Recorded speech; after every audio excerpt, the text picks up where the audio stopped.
We are excited to be joining you today. My name is Peggy Ployer, and I'm the founder and CEO of SPED Homeschool, and I have a guest with me today, and we're going to talk about getting started in homeschooling and sharing stories.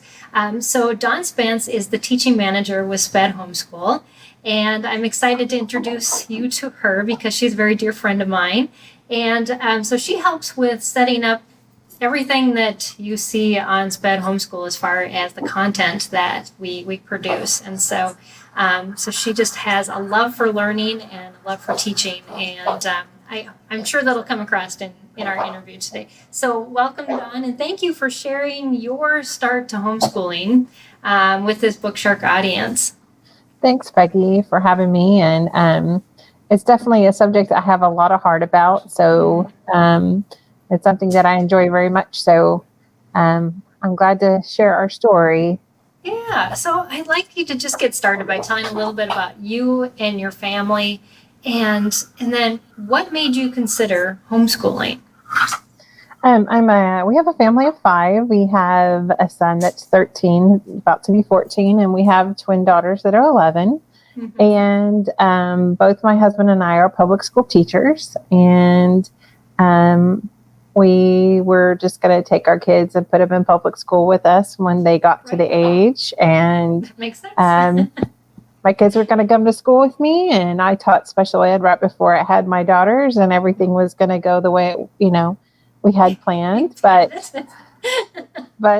in steps God, and he has different plans for us sometimes. So I was like, okay, so this is plan B. So plan B was, once we had our girls, and one of my daughter has special needs, more medical needs.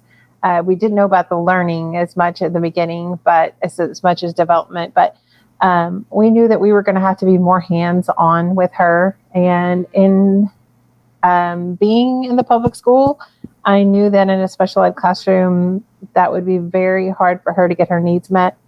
And she wasn't verbal, and I didn't want her to go somewhere where she was not going to be able to express what was going on. So at that point, we just decided keep the girls home and homeschool them. And my son went to school for 2 years. Okay. That was a long 2 years. I wanted him home with me. He had a lot of challenges as far as behaviors in the classroom. The police visited their classroom one time. He came home and he had cuts. He had scratches. He was getting in trouble for things he wasn't even doing. At that point, I was just like, we need to pray about this. And so we decided the next year he was going to be home with us. And it was interesting. I sat down with the principal who also homeschooled his children. So we had a big, long conversation about curriculum right there as I was withdrawing him from school. So and that was our journey, and it's been going on for 8 years. The first year I taught him, he was in 2nd, and he is in 8th year. He's in 8th grade, so I'll be having a high school freshman next year. Wow, that's exciting. A little stressful, but it's still exciting. Yes. Yes. It's a little different. I'm trying to plan for that ahead, and I'm so used to having everybody do certain things together. So yeah, just a little change, but thank goodness you have time for all that. Right, exactly. And that's good to point out to all new homeschoolers is you have time. You don't have to rush into it. And I know a lot of the articles that you've written on our website talk about that and just not rushing into it, because you make a lot of mistakes when you rush, and just taking your time and doing it right the first time and step by step, and don't have to do it all when you get started. So, exactly. So as far as, advice, a lot of people give you advice when you start homeschooling. What do you consider the best advice given to you when you started homeschooling?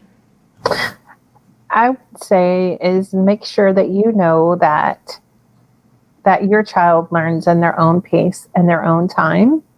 And that, we're taught by public school here in Texas, we have something called the TEKS, and you're supposed to be at a certain level by a certain time. And, I think back to my my public school teaching. I always had those kids that weren't there, that needed that small group time, who who weren't on the same level. It just didn't mean that they couldn't do it. They just needed maybe more enrichment, maybe a more hands-on approach than the other kids. And so learning that as a homeschool mom, if your kid is not getting it, stop and think about, okay, so maybe they need it taught to them maybe through a visual video. Maybe I'm not explaining it, so go find a video. Or maybe they need a manipulative and I'm just not, so just realize that your kid, may not get it the way everybody else does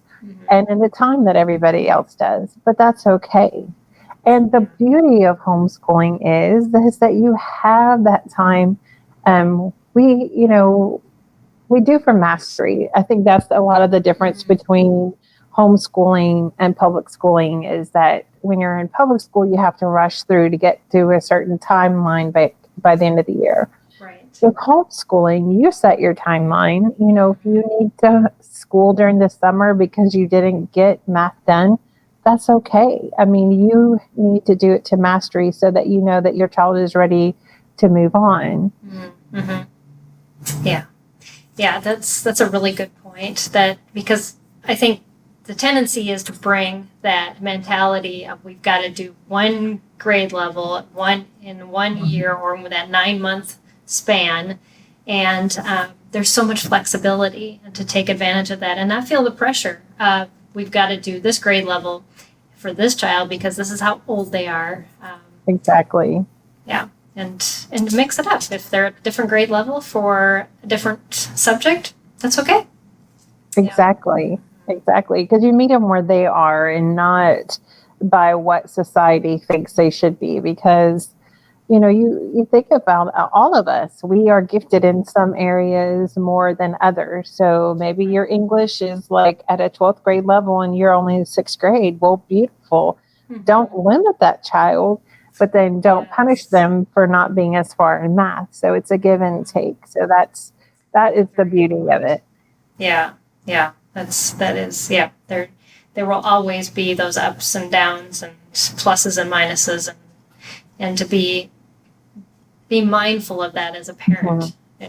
And I think you and I have both learned through homeschooling our kids is that we learn to study our children and find out what they need, and then we're almost the conduit of that, giving them what they need so that they can improve on their skills. Exactly. You can't force it. I know. It's probably you as I, that whole, can I get them caught up, is kind of makes you cringe. Yeah, caught up to what? Right. What you just brought up something that makes me, I think one of the most exciting things about homeschooling is that I know my kids' gifts and talents. And I don't know that I would know them as much if I hadn't spent in and out with them every day and giving them opportunities to cook or draw or do these things that, we may not ever know that they have a talent for. Right, because they're rushing them off to school, and then we're bringing them home, and we're doing homework, and then we're putting them in bed, and we're getting up in the morning and doing this, and they don't have that freedom to explore and learn those things that are outside the curriculum, which, we do have to embrace. Yes. Very important. So we all have challenges. Sometimes we have challenges, even after we've started homeschooling and we're in the middle of it. But what is one of the biggest challenges you faced? Either your child, your family, or you personally in your homeschooling journey? And how did you overcome that challenge? I think especially with my youngest daughter realizing that there was not going to be a curriculum was going to fit her needs, and that I needed to see where she was. And for a while there, I made my own things up because nothing I found met her needs. She needed a lot of sensory things. So we used a light table, we used kinetic sand, we used whatever it took to get her to be an active learner. Mm-hmm. I remember in the beginning, I was like, we're going to do calendar and we're going to sit down and do circle time. And she screamed through the whole thing. Oh, no. And I'm like, why am I doing this? She's not ready for this. So I think the mindsets of what we think, this is the way it was, this is what I should do. Mm-hmm. and go, well, it's okay if it doesn't work. If I want to be outside to do hopscotch to teach, numbers, then you do that. You have to, and so in the beginning, I think what kept me behind was my teacher mentality of I knew the way that it should go. And, and it's like letting that teacher hat go away and let the creative homeschool mom hat come back on. Yes, creative. I think that's a really good word. And us that have struggling learners have to be all the more creative and research oriented, and willing to change things up and not be so stuck to, to that curriculum where you just open it up and it's supposed to just magically happen. It normally does not. No, it doesn't just magically fall out of the pages and boom into your head. But, I think as parents, we go online and we look and we're like, oh, that, and giving yourself permission to if you don't like something, to change is a big thing too. Advice. Mm-hmm. There's so many parents that are new to homeschooling that a lot of the times if you call some of these curriculums, their offices and say, look, I just want to see if this is going to work for my child. Maybe they'll give you some, just some freebies so you can see, because you don't want to invest a bunch of money into something that's not going to work for your child. Right. Yeah. And a lot of times I think what we get to, especially people in our community, get to a point where you find a curriculum that has the same kind of teaching mentality, but you really use that almost as a guide, not the bedrock truth about what you do every day, but it's kind of this framework that you teach from. Yeah. And then you just add in. And that's what's so exciting about the blogs that we have on our website, as well as the videos on our YouTube channel, that helps parents to figure out how to do that. And so I just encourage you to go there to look for those resources. So were there any homeschooling misconceptions? Yes, you talked about this teacher mentality you had, that you had to put aside to be effective. And then what advice do you have for parents if they struggle with letting go of school, of that, this is what we're supposed to do in school. I know I've heard a lot recently from a lot of parents is, how do I make my child sit for an hour and a half? And I'm thinking, you make them sit for an hour and a half? So how do we get ourselves out of that box that school is not, learning is not school? And that's not what we should be bringing into our homes.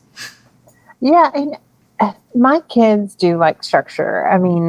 Mine, I notice when I get too loosey-goosey with them, it goes a little haywire. But and that's the whole thing too. You have to look and see where your kids are. But I know when my kids were little, we would do a subject and we would go outside and play. And I'd set a timer and then we would come back and then we would do that. Or we would go on nature walks and use that time to learn. Or we would sit down at the table and do a science project because that was going to learn 2 or 3 things. So just, I think the big part of it is you have to think about how do I learn best? Do I learn best sitting down?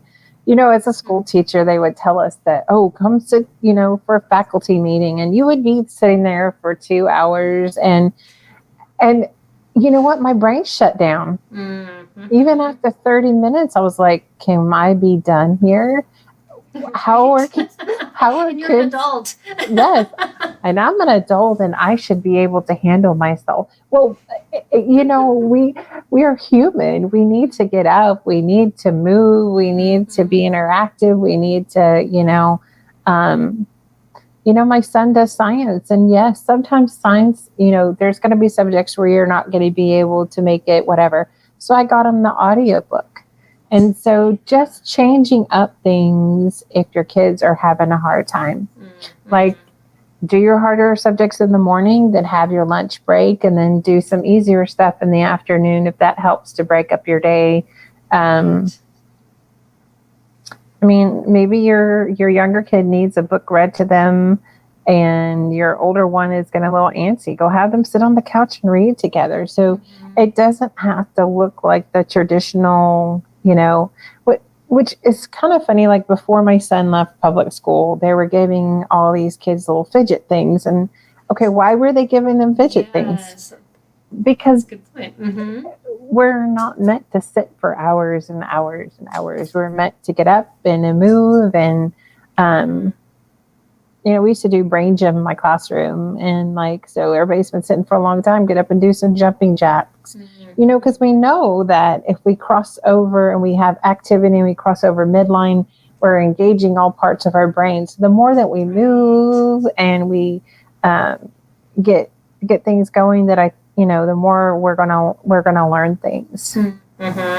Yeah. And there's so many studies that show that if you just get a kid active, how much their brain is then able to absorb more than if you just force them to sit there and you keep going. So that's great advice. And I know there's a lot of good resources out there for parents, and you can just search ways to get active or brain gym type activities. There's a lot of kid yoga videos that you could take that and put that into a maybe, if you know that science is really hard for your child, then do something active before, so they kind of got their brain engaged. I know with my daughter, with her sensory, we had an indoor swing in our house at one point when she was little, and we would put her on the indoor swing, and then we would go do school with her because she was integrated, she was ready to go, and she was ready to face whatever we had for her. So that's great advice. Yes, that sensory diet that we forget so much about, that our kids don't just need stuff in their head, but they need everything moving all at the same time too. And we do too. So, So this is the thing that Dawn is so good at. I'm going to ask you to just give us your top things, the things that you use to schedule, organize, and teaching techniques in your homeschool that you have found work well for your family, which I know they might work for other families, but this is something that Dawn writes about a lot, and she has so many great ideas. So why don't you share with us your top ones? For my two older kids who are self-starters, they don't always want to self-start, but can they self-start? Yes, they can. I do a clipboard for them. It has each of their subjects and what their responsibilities are for the week. And, I've told my kids, if you want to do all your math on Monday, as long as by the end of the week, you have all those things completed, I'm good with that. And then I have like a little rolling cabinet. I have each of their subjects in there. So it's all organized for them. So that's kind of how we do it. And they know I pretty much follow the same structure of our group. We do have a group time where we do Bible together. We do history and those times. So they kind of know that structure. The most exciting big change for me this year was taking my daughter's IEP goals and breaking them down into days like I used to do when I taught public school. So on certain days, we're working on certain things. So I made like a schedule, and I highlighted all the things I wanted her to do, but I only make her do certain things on certain days so that she's not bogged down and I'm not bogged down. And then I have them in little magazine holders. And then I just pull everything out for the week and I put it in those things so that when Monday comes, I've got it labeled Monday. I got a labeler. This year is like my 8th year. So, might as well try to. Like this year, I feel like I'm the most organized. I don't know if I had more time because of COVID over the summer to sit and think of it. But I feel like I have a folder for Monday, Tuesday, Wednesday, and Thursday. Anything that we're going to do, I put it in those folders. I made magazine holders for everything and put all the states that we're learning, the presidents, everything. And I do try to go out 2 weeks in advance and be prepared for all the copies and everything so that I can go to after school in the day. I can go and turn school off and become the mom. And I don't have to sit out and keep doing school because you will get burnt out. I remember in the beginning, I was doing school 24/7 and I was crying, they were crying, nobody was happy. And so learning how to, okay, that part's over. You've got all of our checklists done. You can go to your room and read or, play a game or, Right. And that's the other thing. Games are a great way of learning. If your child is struggling with like remembering things, play memory. Memory is so great to get that executive function going, and it'll carry over to their other subjects as well. Cards are a fun way to learn your numbers if your kid's struggling. Play deck of cards. And you can take that anywhere you go. Right. Yes. Yeah. We had Uno was our staple for a long time.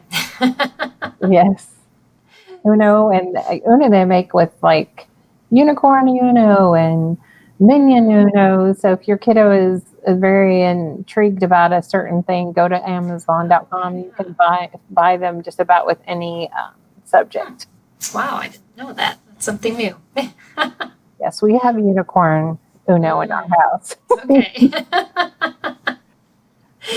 Well, yeah, anything you can do to spark interest and fun, but I love that suggestion about being organized and giving yourself that time to be mom instead of just teacher, because I think we go overboard and we think that, now my whole child's future depends on me and I've got to make this school happen, where the problem is the majority of who your child needs you to be is mom, not teacher.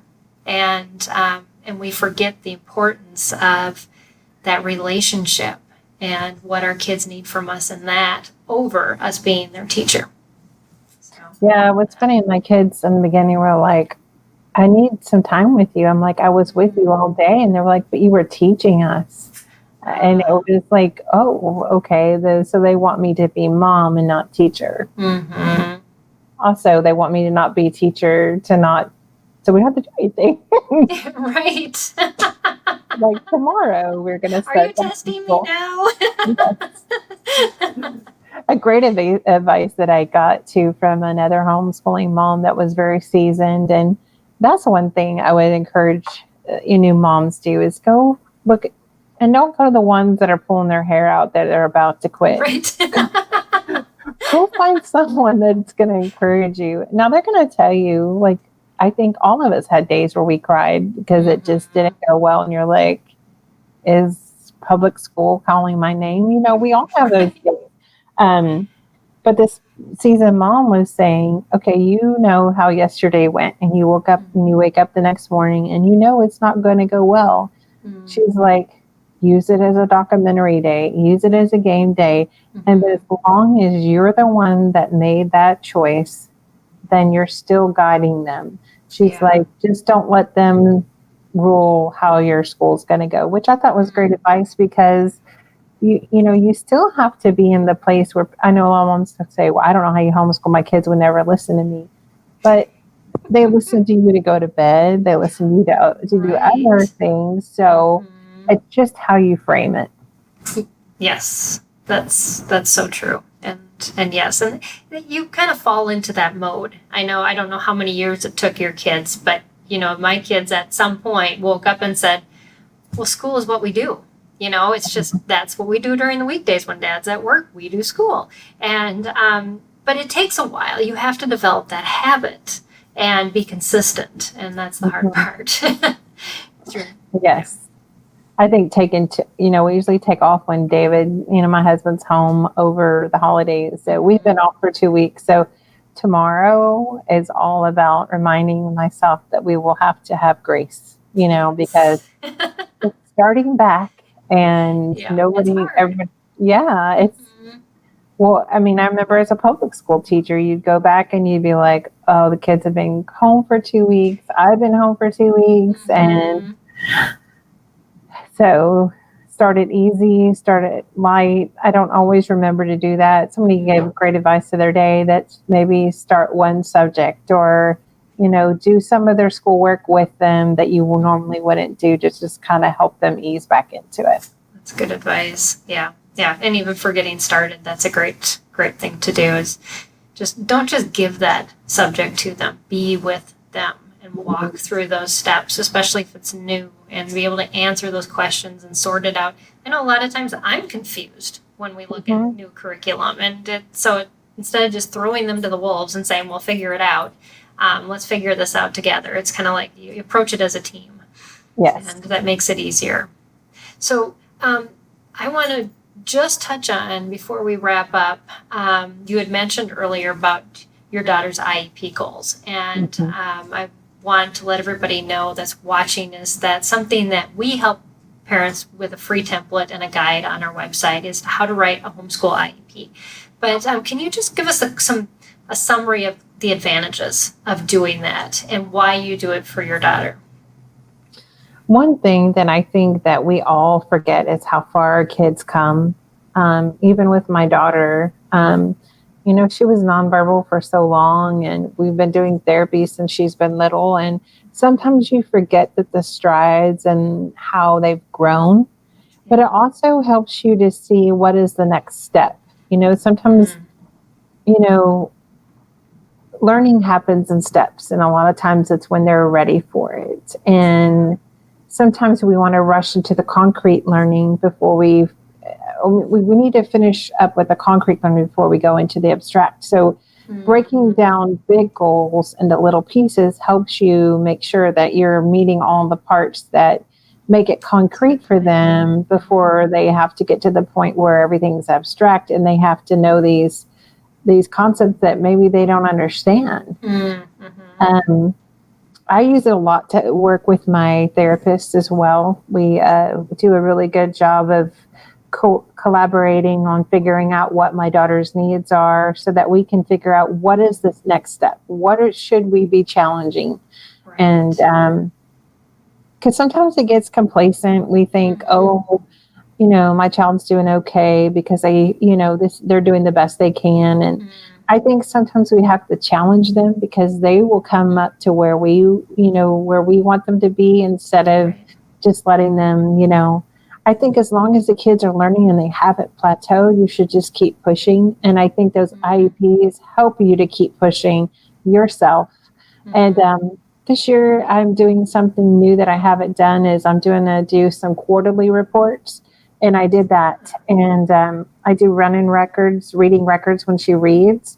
And so I can kind of see where she's struggling. And I made some games off of those. So IEP goals and data help you know where your child is struggling and what you can do the next step to help them. So I made a lot of new games that we'll start some tomorrow. And then it showed me how far, are we going towards our goal? Do I need to change something up? Do I need to do something differently?